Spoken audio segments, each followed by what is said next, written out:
თენგის თევზაძე კოალიცია ცვლილებისთვის ერთ-ერთი ლიდერია ჩვენთან. ბანო თენგის დავიწყებ იგივე თემით. ადგილობრივი თვითმმართველობის არჩევნები ვის ინტერესშია იქ ოპოზიციური პარტიების შეტყუება დღეს და თქვენ პარტიას რა პოზიცია აქვს? პირველ რიგში მოგესალმებით, მადლობა მოწვევისთვის. მივესალმებით თქვენს მაყურებელს. ჩვენ ერთ-ერთი პირველები ვიყავით, ვინც კაფეო პოზიცია ჩამოაყალიბა და ეს არის პოზიცია. მე ვფიქრობ, რომ პოზიცია არ არის ის, როცა შეიძლება ამბობდე. არც ის ამბობს არც არა ასე. უყურეთ, უფრო მეტად დავაზუსტებ, როცა ამბობ, რომ ჯერ ამაზე საუბარი ნაადრევია და თან ამბობ, რომ ჩვენ ვემზადებით რაღაცისთვის. ხო, ლოგიკურია, ხო, თუ ადრეა რაღაცისთვის როგორ ემზადებ. აქედან გამომდინარე, ჩვენ კაფეოთ ვამბობთ, ორი მოთხოვნა, რომელიც გაჩნდა პირველ რიგში, პირველი მოთხოვნა არჩევნების, გაყალბებული არჩევნების მეორე დღიდან და მეორე მოთხოვნა, როცა უკვე 28 ნოემბრის შემდეგ ის ცნობილი განცხადება, რაც ირაკ კობახიძემ გააკეთა, მას შემდეგ რაც გაჩნდნენ ქვეყანაში პოლიტიკური პატიმრები. რა თქმა უნდა, მანამდეც არსებობდნენ პოლიტიკური პატიმრები, რუსული კანონის დროს, ასევე სხვა პერიოდში, მაგრამ ეს მოთხოვნა დადგა დღის წესრიგში. ამ ორ მოთხოვნის გარეშე. ოღონდ ეს ამ ორ მოთხოვნას აქვს თავისი პირობები. ლოგიკურია, ხო? სამართლიანი საარჩევნო გარემო, ღირსეული განთავისუფლება. ღირსეული განთავისუფლების ნაწილში, რა თქმა უნდა, ოჯახების, პატიმრების პოზიცია მნიშვნელოვანია და ეს ძალიან ექსკლუზიურია და მათია და როგორც თვითონ ჩათვლიან საჭიროა, მაგრამ ჩვენ ვიაზრებთ და ვითვალისწინებთ რა. ეხლა ცეცხლაძის წერილს ვკითხულობდი, როცა ვიაზრებთ რა ამ ადამიანების შრომას, ბრძოლას, თავგანწირვას და ჩვენ უნდა გაუფრთხილდეთ ამ ადამიანების რეპუტაციას და ამ ადამიანების სპეკულაცია, რომ აი ეხლა ამათ გამოუშვებენ და სხვა აქვს არ გვაქვს არჩევნებში და შევიდეთ, ეს სპეკულაცია საბოლოოდ გაანადგურებს ოპოზიციას. და ჩვენ კოალიცია ცვლილებისთვის, როგორც ესე ვთქვათ, ერთ-ერთი პირველი, ვინც კაფე ოპოზიცია ჩამოაყალიბა ამასთან დაკავშირებით, ვიქნებით პრინციპულად ბოლომდე ამ პირობის დაცვაში. გამორიცხულია. სხვანაირად, ვინაიდან ჩვენ უყურეთ გასაუბრებას ხო ყოფილი ხოცების ასე ვთქვათ გახარიას გულის ხო და გავიგეთ 2020 წელს ოპოზიციას რომ არ დაეხია უკან რამოდენიმე თვე მაინც ხედავთ თუ რა შედეგი მივიდ მინიმუმ იქნებოდა ახალი არჩევნები. ამბობთ რომ აქ არის რისკი 2020-ის გამეორების? ზუსტად ერთ-ერთი ხდება ის, მე მაშინ სადამკვირვებლო ორგანიზაციას ხელმძღვანელობდი, პირდაპირ გეტყვით მე იმიტომ რომ ვაკვირდებოდი არჩევნებს, ვიცოდი მინუსები მათ შორის რაც იყო ოპოზიციის მხრიდან, ვიცოდი ის მტკიცებულებების ნაწილში და გახსოვთ თქვენთანაც არის. მიუხედავად ბოიკოტისა, ოპოზიცია შევიდა პარლამენტში, მიუხედავად მათ შორის ძალიან მძიმედ ჩატარებული არჩევნებისა, შევიდა პარლამენტში და რა? წინააღმდეგობის ხაზი, გაკეთილშობილი და საარჩევნო გარემო?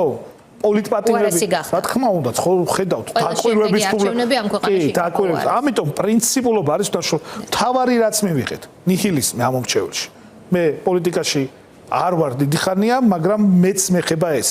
იმიტომ რომ როცა ადამიანებს ხვდები ქუჩაში, ისინი მაღალი და ჭარბი ნდობით არ არიან. აი, ვერ იქნები ჭარბი ნდობით, როცა წინა დღეს ამბობ, რომ მე არ მივალ საგამოძიებო კომისიაზე, ამ რუსებს, ამ ასე ვთქვათ, მოღალატეებს მე არ დაუჯდები და პასუხებს არ გავცემ და მეორე დღეს იქ მიდიხარ და იმით ხარ კმაყოფილი, რომ სოზარ სუბარი დაჩაგრე. ხო, ეს ხო სიმართლეა, ხო არ ვაზრიადებ.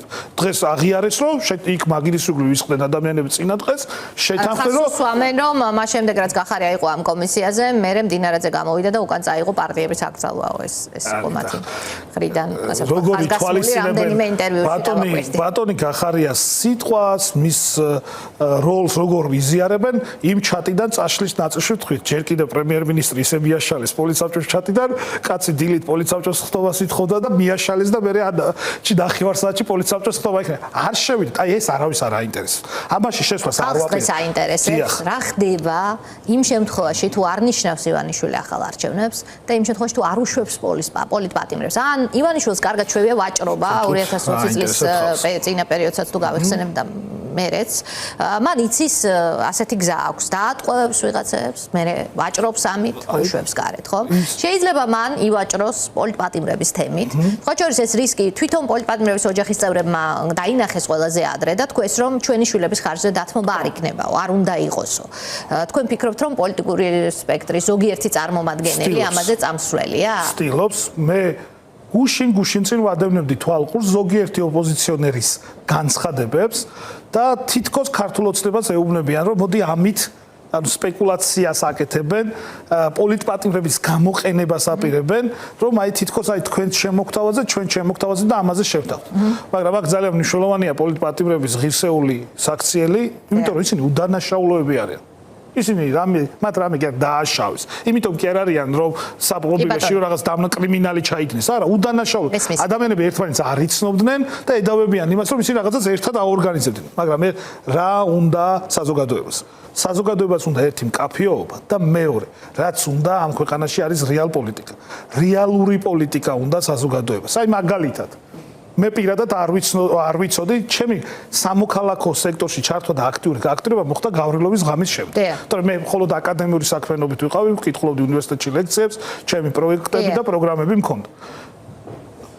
პირველად გავიგე, რომ თურმე იმ დარბევის მართვის ოთახში თურმე სახალხო დამცველიც იყო. კანო ვინმეს რამე კითხვის ნიშანს კი არ ვსვავ, უბრალოდ საქართველოში არ ხდება რეალური პოლიტიკა. რეალ პოლიტიკა არ გვაქვს ქვეყანაში. ნინო ლომჯარიამ ჩემს ეთერში განმარტა იქ რატომ იყო. სხვაჩორის მოყვა ძალიან საინტერესო დეტალი, რომ მაშინ როცა გარეთ თვალებს თხრიდნენ ხალხს, სოზარ სუბარი მას თხოვდა ერთადერთი ახლა მოიღო ხმა და ჩემი ნათესავი დაასაქმე სადღაც. მე ხო კითხვა არ დამისვოს რატო იყო. ხო ეგეთი კითხვა არ დამისვოს რატო.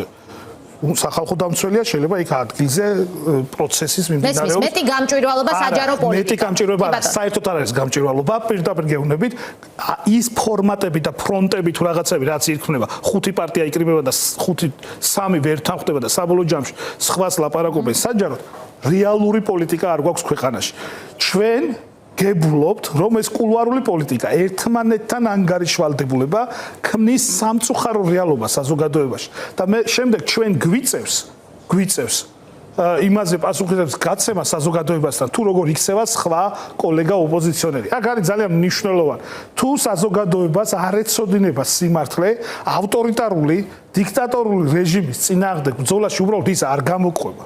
არ გამოყვება და არსად არასდროს არ გაყოლიათ. სიმართლე არის მთავარი ინსტრუმენტი, რომელიც ახლა გვაქვს ხელში იმ პროტესტთან ერთად და მათ შორის დასაწყისი ძალიან კარგად აღნიშნეთ თქვენ ღირსეული საქციელი ოჯახების და პოლიტიკური პატიმრების. მხოლოდ ღირსეული საქციელი და სრული მხარდაჭერა პოლიტპატიმრებს. პოლიტპატიმრების განთავისუფლების გარეშე ვერავინ ვერ შევა ამ არჩევნებში. მე არ მაინტერესებს, მიუხედავად რომ პოლიტიკაში ვარ იმისათვის რომ არჩევნებში გავიმარჯვო, ერთ-ერთი ინსტრუმენტია ხო არჩევნები რომ შენი მიზნები მიაღწიო პოლიტიკაში, მაგრამ პოლიტპატიმრების გადაბიჯებით ვერავინ ვერ შევა არჩევნებში, ეს არის ძალიან მნიშვნელოვანი პირობა. ასევე ახალი არჩევნების გარეშე ამ ქვეყანას დაკარგული აქვს შანსი იმისა, რომ არჩევნებში გამარჯვებით რაიმე შეიცვალოს. და ვინმეს თუ უნდა ეხლა 50 დეპუტატი ყავდეს საქართველოს მასშტაბით, თელ საქართველოს მასშტაბით მუნიციპალიტეტებში პირდაპირ გეტყვით, ჩვენ რომ მონაწილეობა მივიღოთ 10-ჯერ მეტი გვეყოლება. მაგრამ არ ვაპირებთ იმ ორი პირობის შესრულების გარეშე